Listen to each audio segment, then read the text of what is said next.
야고보서 말씀 함께 나누도록 하겠습니다. 우리 야고보서 1장 1절에서 우리 4절 함께 보겠습니다.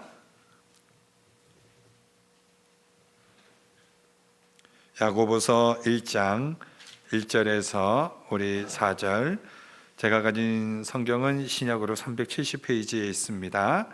우리 같이 교독하도록 하겠습니다. 한 절 한 절 같이 읽겠습니다. 제가 먼저 읽겠습니다. 하나님과 주 예수 그리스도의 종 야고보는 흩어져 있는 12지파에게 문안하노라.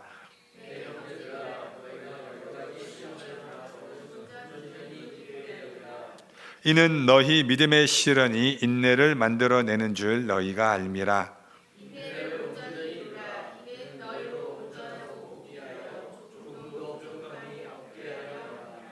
아멘. 부족함 없게 하기 위한 인내라는 제목으로 하나님 말씀 증거합니다. 오늘부터 이제 우리가 야고보서를 가지고 이 수요 예배를 또 함께 하나님의 말씀을 전하기를 원하는데, 야고보는 평생 예수님을 이제 믿고 난 이후에 그 평생을 사실 기도의 사람으로 삽니다.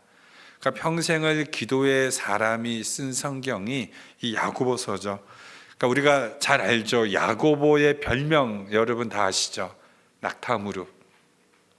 그가 무릎 꿇고 얼마나 하나님 앞에 간절히 기도하며 평생을 기도하는 삶을 살았는지, 그 무릎이 낙타 무릎처럼 이렇게 툭 튀어져 나와가지고 그의 별명이 이렇게 낙타 무릎이라는 그런 별명을 가진 사람입니다. 그러니까 야고보는 평생 믿음으로 하나님께 기도하며 살았던 사람인데, 우리가 야고보서를 어떻게 이제 종종 이해하냐면은 로마서나 히브리서는 이제 믿음에 대해서, 그 야고보서는 행함에 대해서 그렇게 이제 우리가 쉽게 구분을 짓습니다. 근데 여러분, 신약 성경에서 그러니까 믿음을 강조해서 쓴 성경들이 있습니다. 그러니까 우리가 이제 이신칭이라고 그러죠. 믿음으로 의롭다 구원함을 얻은 이 신약 성경, 우리가 이제 보통 히약 갈롬, 그러니까 히브리서, 야고보서, 갈라디아서, 로마서, 이렇게 네 권을 이렇게 믿음으로, 이렇게 믿음에 대해서 강조하는 책입니다. 그러니까 야고보서가 뭐냐면, 야고보서가 행함이 아니라 믿음이에요.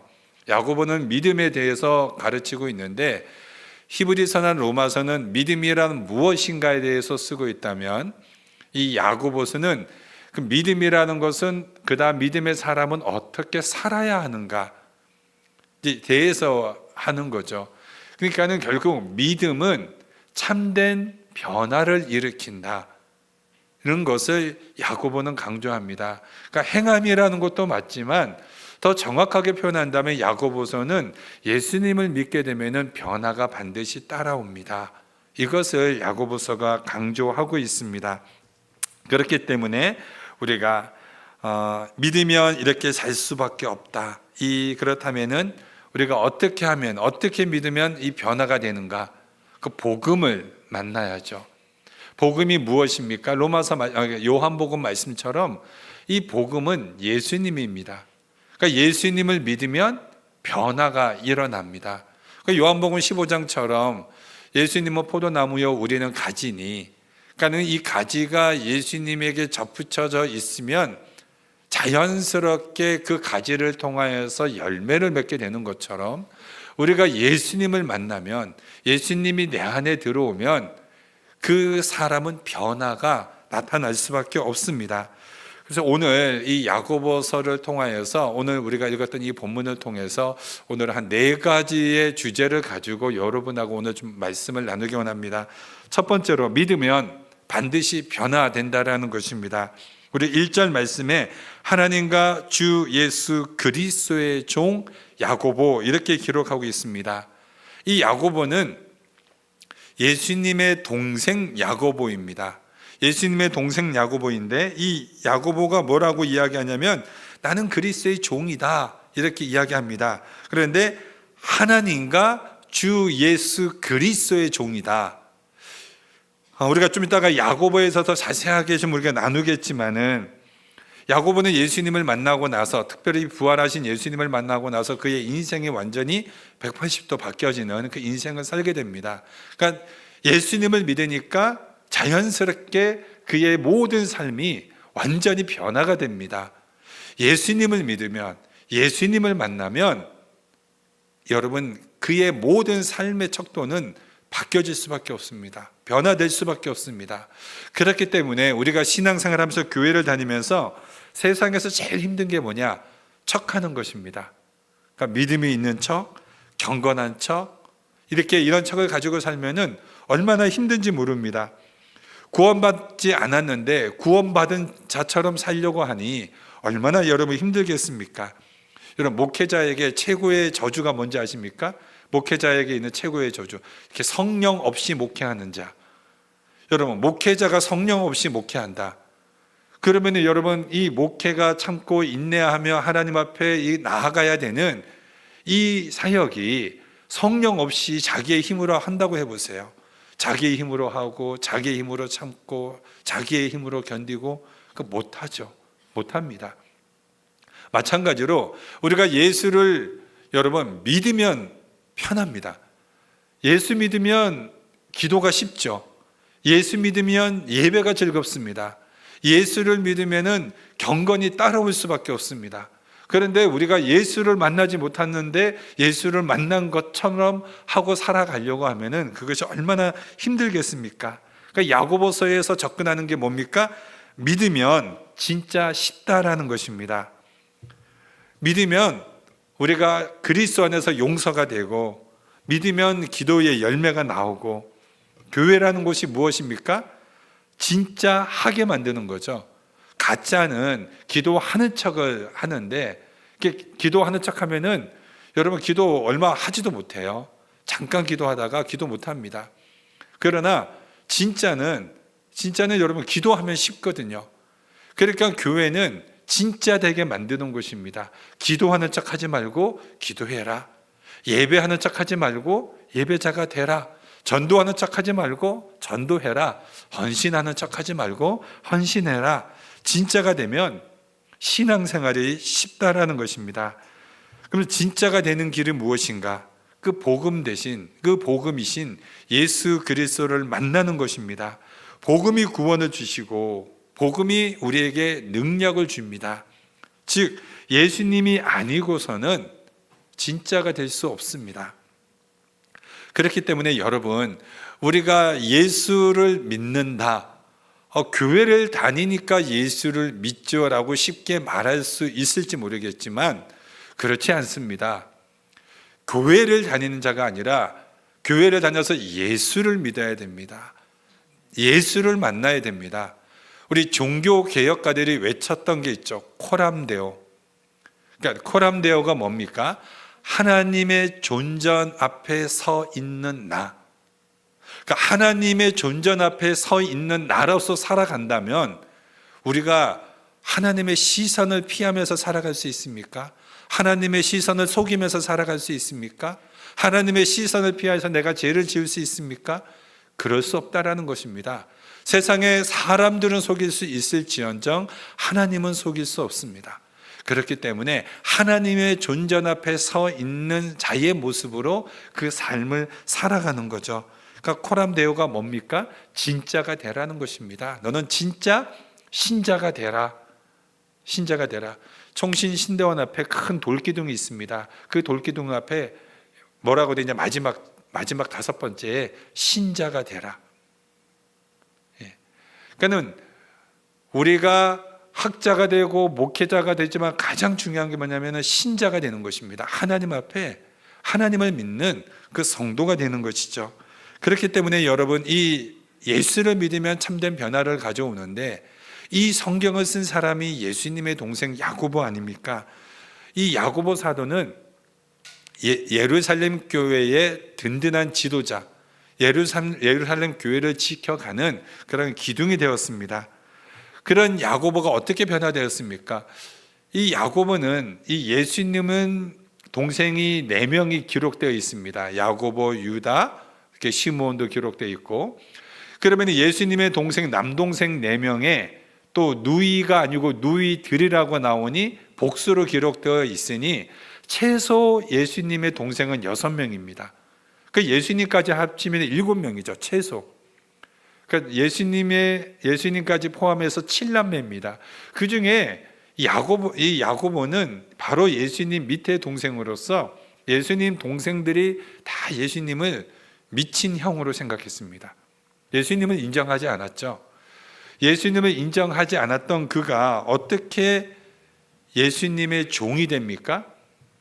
그 부활하신 예수님께서 고린도후서 15장에 보면은 예수님을 만났던 부활하신 예수님이 이 야고보를 찾아가고, 그리고 이제 바울이 이제 만삭되어지 못해서 태어난 나 같은 자도 예수님이 만나 주셨다, 그렇게 기록을 하고 있죠. 그러니까 부활하신 예수님이 사도들을 만나고 특별히 야고보를 만납니다. 그 부활하신 예수님을 만났죠. 그 만나고 나서 완전히 야고보가 변화됩니다. 그거는 사도 바울도 마찬가지 아닙니까? 사도 바울도 부활하신 예수님을 만나고 나서 그가 변화된 사람으로 예수님의 그런 복음의 사역의 길을 따라가지 않습니까? 아니, 예수님의 그 제자들 다 동일하지 않습니까? 부활하신 예수님을 만나고 그들의 전 인생이 바뀌었습니다. 그러니까는 부활하신 예수님을 만나고 나면은 그의 인생이 바뀔 수밖에 없습니다. 그러니까는 왜 우리는 성도라고 하면서 그의 신앙이 안 바뀝니까? 오늘 예수님을 안 만났기 때문에 그렇습니다. 부활하신 예수님을 체험해야 됩니다. 부활하신 예수님을 만나는 그 은혜가 임하게 되면 그의 모든 삶들이 바뀔 수밖에 없습니다. 야고보는 부활한 예수님을 만나고 난 이후에 그는 구체적으로 기도의 사람이 됩니다. 왜 기도의 사람이 됩니까? 기도하지 않고서는 살아갈 수가 없거든요. 지금 이 예루살렘 교회의 지도자로 예루살렘 교회를 든든하게 지켜가는 기둥이지만, 지금 로마가 기독교인들을 핍박하기 이전에는, 그 이전에 누가 핍박을 했습니까? 같은 동포, 같은 민족인 유대인들이 핍박을 했습니다. 근데 유대 사회는 어떻게 보면 한국 사회랑 굉장히 비슷한 것 같아요. 한국도 그런 어떤, 예전에는 그 지역마다 뭐 이씨 가문이면 이씨 가문들이 모여서 사는 어떤 그런 곳들이 있지 않았습니까? 그러니까 유대 사회에서는 그 공동체에서 쫓겨나면은 살아갈 수가 없는 그런 사회입니다. 그런데 이 유대 사회에서 예수를 나의 구주로 믿고 살아가는 이 기독교 공동체는 이 유대교회에서는 인정을 할 수 없는 이단입니다. 그러니 같은 민족, 같은 동포들이 그렇게 핍박을 하게 되죠. 그러니까 핍박이 뭘 만들어 나갑니까? 기도하는, 이 예루살렘 교회를 지켜나가기 위해서 야고보는 누구보다 기도할 수밖에 없었습니다. 이 야고보서 왜 씁니까? 핍박받는 성도들을 위하여서 너희가 끝까지 믿음 지키라는 겁니다. 그러니까는 지금 얼마나 핍박이 많았겠습니까? 그 핍박이, 야고보는 더 그 핍박을 하나님 앞에 기도로 나아갑니다. 뿐만 아니라 이 야고보는 그 예수님을 자신의 형으로도 인정하지 않고 미친 취급했는데, 그런 그가 부활하신 예수님을 만나고 나서 어떻게 합니까? 하나님, 주 예수 그리스도, 그러니까는 예수님이 하나님이시요, 예수님이 나의 주인이시요, 예수님이 메시아입니다. 예수님이 구원자입니다. 나는 그 예수님 앞에 나는 종으로 부름받았습니다. 예수님이 나의 형입니다, 나는 동생입니다, 이렇게 나아가지 않죠. 나는 그 예수님 앞에 종으로 나아갑니다. 그리고 그가 예수님을 만났다라는 그 변화는 구체적으로 어떻게 그 변화의 증거가 나타납니까? 아까 말씀드렸던 것처럼 낙타무릎, 끊임없는 기도하는 사람으로, 기도하는 그런 지도자로 나아가는 그런 낙타무릎이 될 때까지 기도하는 사람이 됩니다. 마지막에 야고보가 어떻게 순교를 당합니까? 예수님처럼 이 유대인들이 이 야고보를 예루살렘 성전 꼭대기에 세웁니다. 그리고 떨어뜨렸는데 그때 숨이 붙어 있으니까 마지막에는 몽둥이로 두들겨 팹니다. 그래서 야고보가 순교를 당합니다. 그러면 여러분, 그 죽어가면서까지, 순교하면서까지 그가 믿음을 지킬 수 있었던 거 무엇입니까? 그게 예수를 진짜 만났기 때문에 그의 모든 삶의 모든 것들이 변화되었다는 것입니다. 완전히 변화된 이 삶이 그의 생명까지도 바로 주님을 위해서 기꺼이 드릴 수 있는 참된 이 변화를 가져오는 것이죠. 두 번째로 우리는 이 야고보서를 통해서 이 야고보가 말하고 있는 것, 1절 하반절에 흩어져 있는 12지파에게 기뻐하며 살라라고 그렇게 말을 하고 있습니다. 1절 하반절에 흩어져 있는 12지파에게 문안하노라. 여기서는 이게 문안한다라는 말이, 그러니까 우리가 인사하라라고 이렇게 해석을 할 수가 있는데, 이거는 두 의미를 다 가지고 있습니다. 여기서 원래 헬라어로 카라라가 기뻐하라입니다. 카라. 근데 여기에서는 어떻게 기록되어 있냐면 카이레이라고 기록되어 있습니다. 이 카이레이가 두 가지 뜻이 있습니다. 인사하라, 그 다음에 기뻐하라. 그래서 이 야고보 사도에서 합신에 있는 이 신약학자인 이 교수님은 야고보를 어떻게 또 설명을 하냐면, 야고보는 기뻐하라라는 그러한 서신서이다라고 해석을 하고도 있습니다. 지금 이 야고보는 흩어져 있는 12지파에게 너희는 기뻐하라, 문안하면서 기뻐하라, 이렇게 해석을 하는 겁니다. 자, 흩어져 있는, 헬라어로 디아스포라죠. 이 디아스포라가 흩어져 있다라는 뜻인데, 이 디아스포라는 디아라는 흩어짐과 스포라, 씨앗이라는 뜻입니다. 씨. 그러니까는 이게 이 12지파는 이게 지금 말하면 신약에 있는 교회들인데, 신약에 있는 모든 교회를 통칭해서 흩어진 12지파. 그러니까 왜 흩어졌냐면 박해를 받았기 때문에 흩어졌습니다. 그런데 여러분, 씨앗이라는 게 무엇입니까? 씨앗이라는 게 생명이죠. 그러니까 너희는 비록 박해를 받았지만은 박해를 받은 너희 안에는 무엇이 있냐? 예수를 만난 생명이 너희들 안에 있지 않느냐? 그러니까 너희가 박해를 통해서 쫙 흩어졌지만은 흩어진 그 곳곳마다 너희는 각 사람이 생명이니 한 사람이 100이 되고 한 사람이 1000이 되는 생명의 씨앗을 너희가 맺힐 수 있다라는 것입니다. 씨앗은 여러분 죽지 않으면 그대로 있지만은 이 땅에 썩어지면은 수많은 열매를 맺는 것이 씨앗입니다. 이 씨앗이 생명이 있는 거죠. 우리는 예수 그리스도를 만나고 우리는 부활의 생명을 품은 자들입니다. 여러분, 기독교가 어떻게 로마의 복음화를 시킵니까? 나중에 이 로마가 기독교를 대대적인 박해를 가하게 될 때 로마가 전쟁을 하기 위해서 만들어 놓은 길들이 있죠. 모든 길을 로마로 통한다고 하는, 그게 박해를 통해서 기독교인들이 다 흩어집니다. 흩어지면서 그들이 도망가면서 무엇을 합니까? 복음을 전하는 거예요. 이곳을 복음을 전하다가 또 핍박이 있으면 도망가서 또 복음을 전하고 계속해서 자신의 생명을 전하는 겁니다. 부활의 생명을 전하는 거죠. 그들이 하나의 미랄이 되어서 이 땅에 썩어져 가서, 그래서 이 로마가 복음화가 되는 것입니다. 그렇기 때문에 지금 야고보는 지금 핍박받고 있는 하나님의 교회들에게, 성도들에게 뭐라고 말을 하고 있냐면, 지금 우리가 박해를 받고 있지만 기뻐해라. 각 교회들마다 성도들에게 너희가 서로 격려하고 인사하고, 그리고 좌절하거나 낙심하지 말고 오히려 너희는 기뻐하면서 서로를 격려해줘라. 왜냐하면 우리 안에 부활의 생명이 있지 않냐? 우리는 그 끝을 알고 있지 않냐? 우리의 끝은 영원한 하나님의 나라에서 영원한 참 생명을 누리게 될 거다. 그러니 지금 받고 있는 이 박해로 말미암아 너희들 낙심하지 말고 오히려 너희를 통하여, 박해를 통해서 너희를 통하여 예수 그리스도의 부활의 복음이 증거되는 것에 너희는 기뻐해라. 지금 이것을 증거하고 있는 겁니다. 우리가 이 땅을 살아가면서 이 땅에 살아가는 이 삶이 얼마나 많은 어려움과 고난이 있습니까? 그러나 지금 이 야고보 사도가 말하고 있는 것처럼 우리 안에 부활의 생명이 있는데, 우리가 이 땅에서 썩어짐으로 말미암아, 희생함으로 말미암아 우리를 통하여 부활의 복음이 선포되고 증거되어져서 또 다른 죽어가는 영혼들이 참 생명을 얻는 그런 생명의 도구로 우리가 사용되어진다면, 우리가 그것이 성도로서 얼마나 가장 큰 영광이요 기쁨이 아닐 수가 없습니다. 그러므로 우리가 참된 부활의 생명을 품었습니까? 그러면은 기뻐하십시오. 나를 통하여 예수 그리스도가 증거가 되고 복음이 증거가 되고 생명이 흘러 퍼져가는 그것으로 인하여 기뻐할 수 있는 성도들이 되시기를 바랍니다. 세 번째로 시험이 인내를 만들어낸다는 것을 믿으라는 것입니다. 그것이 2절에서 3절에 기록되어 있습니다. 여러분, 진짜 믿으면 변화가 됩니다. 무엇에 대한 변화가 나타납니까? 성격, 언어, 태도, 이 모든 것들이 변화가 일어납니다.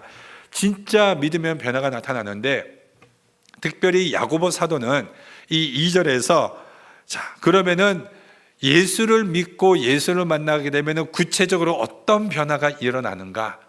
인내가 생긴다라는 것입니다. 인내가 생기는 것이 진짜 믿음이다. 아까도 말씀드렸듯이 지금 유대인들한테, 같은 동족한테 엄청난 박해를 받고 있습니다. 이 박해 가운데 너희가 예수를 만나면 우리 안에 인내가 있다라는 것입니다. 그러니까 인내라는 것이, 그러니까 헬라어로 히포모네라는 단어인데, 이게 어쩔 수 없이 참는다라는 뜻이 아니고 이게 능동적이고 적극적인 인내를 의미합니다. 그러니까 인내하는 기도, 그러면은 우리가 마태복음 7장에서 우리가 구하라, 찾으라, 그리고 어떻게 해라? 문을 두드리라.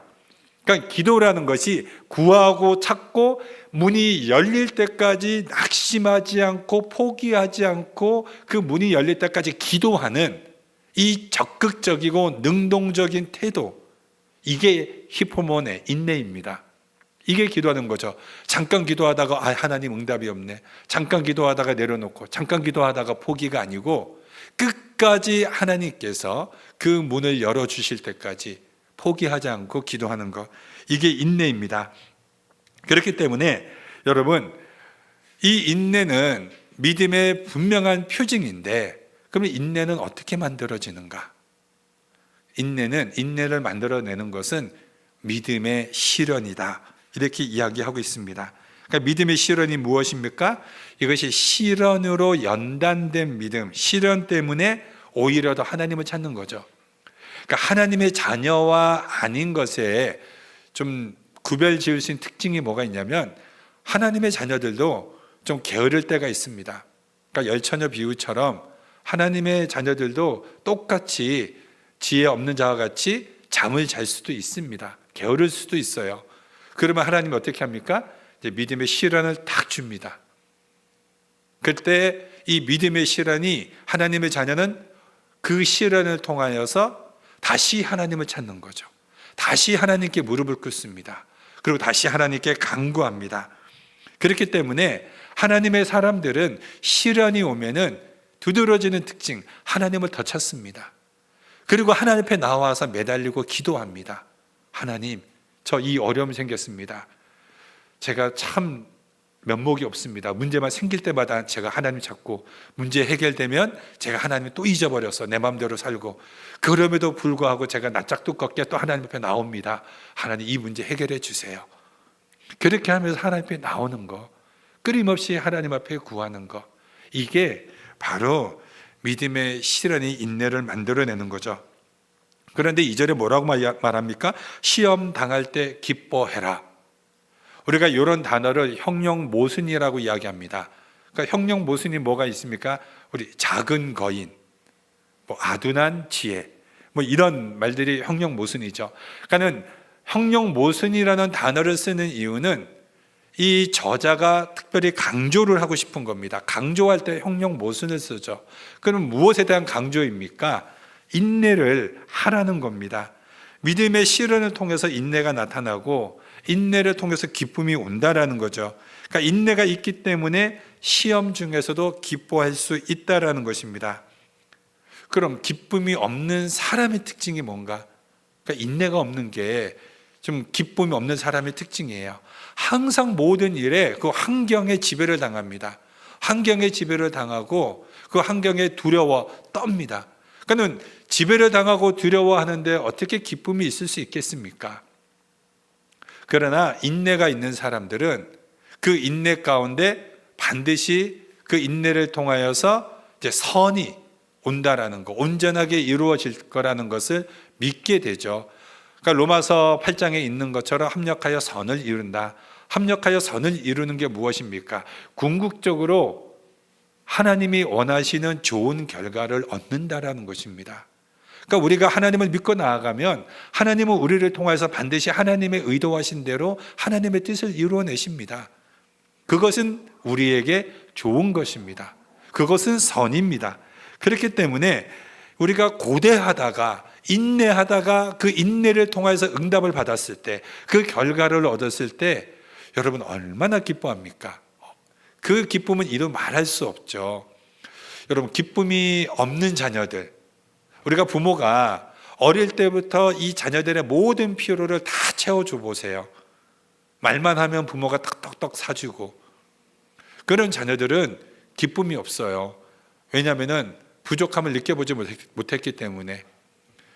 그런데 이 자녀가 오매불망 기다리다가 이제 그것을 딱 얻었을 때, 그러니까 저희 아이들이 그러니까 1년을 사달라고 졸랐던 게 있었습니다. 근데 그게 그 닌텐도라는 이제 오락 게임인데 안 사줬거든요. 이제 애들이 이제 게임에 눈을 뜨기 시작했을 때 안 사주다가 이제 한국에서 이모가 용돈을 보내줘가지고 꼭 그거를 콕 집었어요. 아니, 조카들 이거 사줬으면 좋겠다라고. 그래서 드디어 이제 1년을 졸랐는데 1년 만에 사줬습니다. 한 2달은 아이들이 눈이 돌아가더라고요. 너무 좋아가지고. 예. 너무너무 기뻐하는 겁니다. 이제 저희 첫째 아들은 지난번 말씀드렸지만, 예, 이제 핸드폰 갖는 게 이제 아주 이제 소원이 되었습니다. 얼마 전에 생일인데 자기 선물 아무것도 필요 없대요. 핸드폰이면 된대요. 근데 안 사줬죠. 이제 약속을 한 게 뭐냐면 내년 생일 때 사준다. 약속을 했습니다. 드디어. 이제 오매불망 이제 기다리고 있겠죠. 예, 받을 때는 뭐 세상 다 가진 것처럼 이제 내 손 안에 드디어 핸드폰이 있겠습니다 하겠죠. 예, 오매불망 기다리다가 받으면 기쁘죠. 여러분이 기도하다가 기도하는 족족 여러분 응답을 받는다고 생각해 보세요. 그 응답에 기쁨과 감사가 있을까요? 없습니다. 근데 우리가 간절히 기도하고 오랜 시간 기도하다가 드디어 그 기도가 응답이 이루어졌습니다. 그 응답을 받았습니다. 그러니까 얼마나 기쁘겠습니까? 얼마나 감사하겠습니까? 그러니까 우리가 하나님 앞에 그 인내가 우리 안에 바로 여러 가지 이 기쁨을 줍니다. 또 야고보는 이렇게 이야기합니다. 여러 가지 시험이라고 합니다. 그러니까 여러 가지 시험을 하나님이 왜 주십니까? 그러니까 여러 가지 기쁨을 얻으라고. 그러니까 하나님이 우리에게 여러 가지 기쁨을 주시기 위해서 여러 가지 시험을 주신다라는 거예요. 그렇기 때문에 우리가 여러 가지 어려움을 당합니까? 그러면 여러분, 우리가 단순하게 믿고 단순하게 사십시오. 우리가 우리 삶에 이루어지는 이 단순한 기쁨을 통하여서 그 하나하나를 하나님이 우리를 하나하나 세워가는 것입니다. 이 단순한 기쁨, 우리 그 프랑스의 그 사제였던 이 피에르 사제가 쓴 책이 있습니다. 단순한 기쁨이라는 이 책. 그 책에 아주 짧은 200페이지밖에 안 되는 짧은 책인데, 프랑스 사람들이 가장 존경하는 인물 중에 하나가 이제 피에르 사제입니다. 그 책에 이제 어떤 내용이 나오냐면, 한 사람이, 젊은 20대 청년이 이 사제를 찾아와 가지고 내 삶이 지금 이런 문제가 너무 많아서 제가 이제 자살하려고 합니다. 그 얘기를 하니까 이제 사제가 뭐라고 이야기하냐면은, 내가 참 자네의 말을 들으니 참 살 수 없을 것 같다고, 자살하라고 이제 그렇게 합니다. 그러니까 이제 이 청년이 깜짝 놀라는 거예요. 그러니까 아니, 보통 이제 목회자나 뭐 누구 찾아가면서 자살할 것 같다면 말려야 되는데 안 말리고 죽으라고 하니, 그런데 이제 이 피에르 신부가 당시 그 엠마오 공동체를 만들어서 이렇게 가난한 자들에게 집을 지어주는 그 사역을 했거든요. 그러니까 이게 모토가 되어서 나중에 헤비타트가 만들어진 겁니다. 그랬는데 지금 내가 이 집을 만드는 게 너무 바빠서 뭐 지금 주거나 한 달 후에 주거나 똑같으니까 한 달 후에 죽으라고, 그러면서 그 손에 망치를 쥐어줬습니다. 자, 나 따라와서 나 좀 도우라고.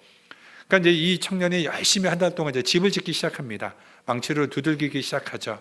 가난한 자들에게 집을 지어주는 그런 단순한 일을 통해서 이 청년이 삶의 목적과 기쁨을 얻습니다. 죽었겠습니까? 안 죽었겠습니까? 평생 이 사제와 함께 집을 짓는 이 사역을 감당하게 됩니다. 그러니까 단순한 기쁨이죠.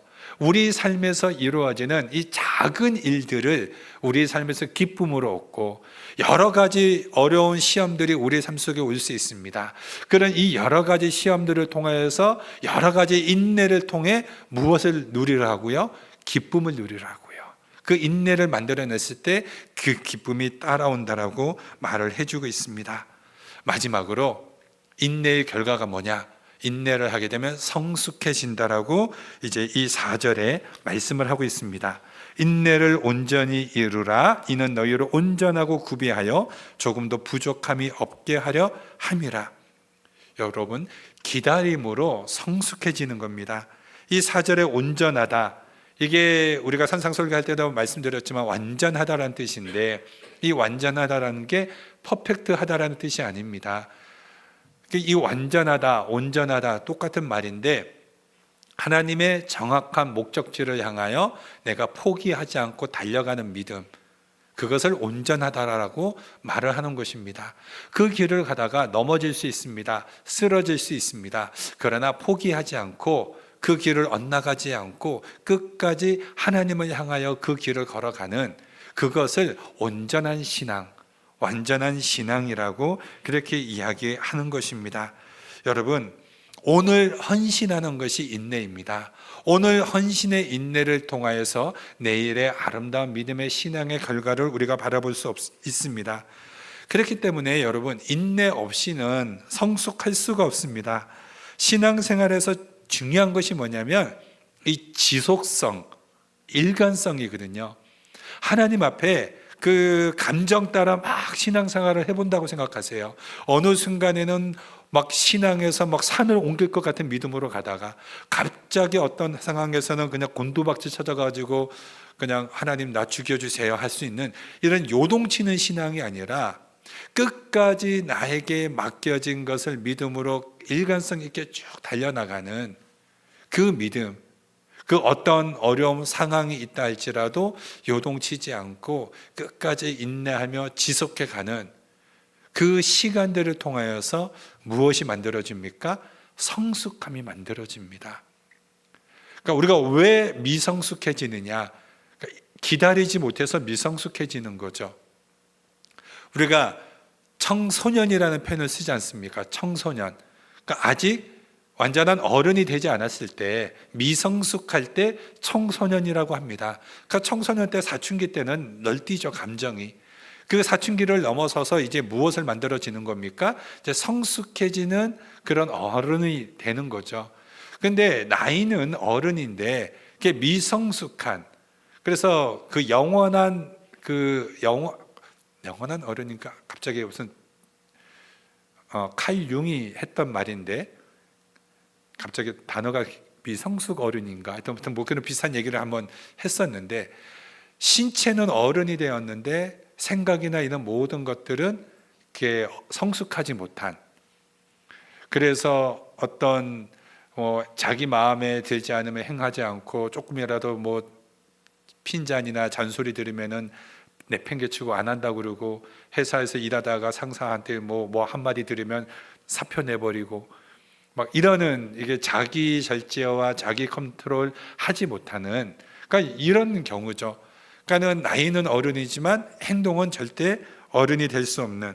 그러니까 성경에서 이 야고보가 이야기하는 것이 무엇이냐?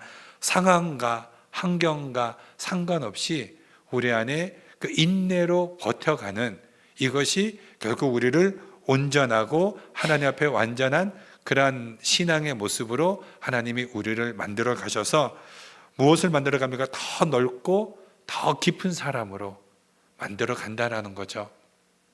교회도 마찬가지입니다. 많은 사람들이 좋은 교회를 찾는다고 그래요. 근데 여러분, 좋은 교회의 기준이 뭔가요? 여러분은 교회를 찾을 때 어떤 교회를 찾습니까? 아니, 여러분이 지금 어떤 교회를 세우는 게 좋은 교회를 세우는 걸까요? 이 땅에 여러분, 이 땅에 있는 교회는 완전한 교회는 하나도 없습니다. 이 땅에 있는 모든 교회는 다 불완전한 교회입니다. 미완성 교회지 완성된 교회는 하나도 없습니다. 그러니까 좋은 교회란 내가 하나님 앞에 그 교회를 통하여서 부족한 모습이 보이고 연약한 모습이 보일 때 그것을 놓고 기도하고 내가 그것을 섬겨나가는 겁니다. 내 자녀가 좋은 교육부서에서 잘 믿음으로 자라길 원한다. 그러면 교육부서를 섬기면 돼요. 교육부서를 헌신하고. 내가 이 교회에 부족한 모습이 보인다? 부족한 모습이 보이면 뭐 하라는 겁니까? 내가 가서 섬기라는 거예요. 기도하고. 하나님이 나의 눈을 그렇게 보여주셨다는 것은 너희의 자리가 그 자리라는 겁니다. 그 자리에 가서 섬기는 거죠. 그런데 우리는 그렇게 하지 않고 누군가를 통해서 만들어지기를 원합니다. 만들어지면 나는 다니겠다라는 거예요. 교회는 여러분, 우리가 세워가는 겁니다. 하나님이 우리에게 그렇게 교회를 세우라고 했지 내가 완전한 교회를 세워줄 테니 너희는 편안하게 다녀라. 그렇게 말씀하지 않으셨어요. 교회는 세워가는 겁니다. 언제까지? 주님 오실 때까지. 나의 부족하고 연약한 모습을 부지런히 세워가는 겁니다. 그 안에 뭐가 필요합니까? 인내가 필요해요. 참고 견디는 것이 필요합니다. 시간이 많이 지났지만 한 가지의 어떤 얘기만 하고 마치도록 하겠습니다. 제가 월요일 날 갑자기 전화 한 통을 받았습니다. 제가 이제 한국에서 사역을 할 때 그 청년부 사역을 할 때 그 청년이었던 그 청년이 저한테 전화가 왔습니다. 25년 만에 만난 거죠. 25년 좀 넘었나? 한 30년 가깝게. 그러니까 이 형제가 이제 그 저희 청년부 자매랑 이제 같은 커플이어서 대학을 졸업하자마자 이제 대학을 졸업하자마자 자기는 주님 앞에 선교사로 나가겠다고 남아공으로 평신도 선교사로 갔습니다. 그러니까 평신도 선교사로 갔다는 얘기까지는 들었는데 저는 이제 몰랐는데 이제 이 형제가 미국에 와서 이제 달라스 신학교에서 공부를 해서 이제 목사 안수를 받은 겁니다. 그러니까 목사 안수를 받고 이제 여러 군데 사역을 하다가 그러니까 워싱턴 주로 담임 목사로 이제 왔다라는 것을 작년에 이제 소식을 듣고 서로 전화 통화만 하고 또 뭐 올 10월 달에 이제 본인 교회에 좀 설교해 달라고 했는데 제가 이제 내가 바빠서 못 간다고 했는데 이 친구가 왔더라고요. 이 목사님이 오셨어요. 아주 먼 곳에서 왔습니다. 5시간 걸려서 이제 온 곳이에요. 그곳은 한국 사람이 150명밖에 없답니다. 교회도 한 군데밖에 없대요. 본인 한인교회가 하나밖에 없습니다. 저랑 이야기를 하는데 목사님 그러니까 너무 힘들다고. 그러니까는 150명밖에 없는 이 작은 곳에서 아무것도 할 게 없다고. 그래서 다른 사역지로 이제 5년을 사역을 했는데 다른 사역지로 이제 가려고 이력서를 보냈는데 됐다라는 거예요. 그러니까 뉴저지에서 이제 오라는 교회가 있었는데 그러다가 차마 못 갔대요. 못 가고 저한테 이제 묻는 겁니다. 목사님, 어떻게 하는 게 좋을까요? 라고 이제 저한테 물었길래 제가 그 목사님한테 딱 그랬어요. 인내하세요. 목사님이 찾아서 이력서 내고 가지 마시고 끝까지 인내하시고 만약에 하나님께서 목사님을 통해서 다른 사역지로 보내신다면 하나님이 일을 하실 겁니다. 하나님이 일을 하실 때까지 기다리세요. 끝까지 인내하시면 하나님의 그 길이. 그러나 하나님께서 그렇게 하지 않으신다면 이곳이 목사님의 마지막 사역지까지 될 수 있으니 끝까지 그 사역 감당하시면 된다고 그렇게 생각하면 마음이 쉽다고 제가 이제 그렇게 월요일날 말씀을 드렸어요. 저 또한 그런 마음이거든요. 그러니까 우리가 이 땅의 목회자도 마찬가지고 성도들도 마찬가지고 각자 다 무엇을 원하냐면 서로가 어떤 좋은 교회, 좀 더 뭐 나은 교회 그런 것을 생각할지 모르겠지만 동일합니다. 하나님이 우리에게 원하시는 것은 우리에게 그 자리로 보내신 것은 그 자리를 통하여서 세워가라는 겁니다. 참고 인내하다 보면 다른 사람이 변화되는 게 아니라 내 자신이 변화가 됩니다. 그 내 자신이 깊어지고 내 자신이 넓어집니다. 그 가운데 하나님의 아름다운 그 영광과 기쁨을 누리게 됩니다. 우리 사랑하는 벨벳 한의 장로교의 모든 성도들이 그 인내의 아름다운 열매를 통하여 참된 기쁨을 누리시는 성도들 되시기를 주님의 이름으로 축원드립니다. 기도합니다.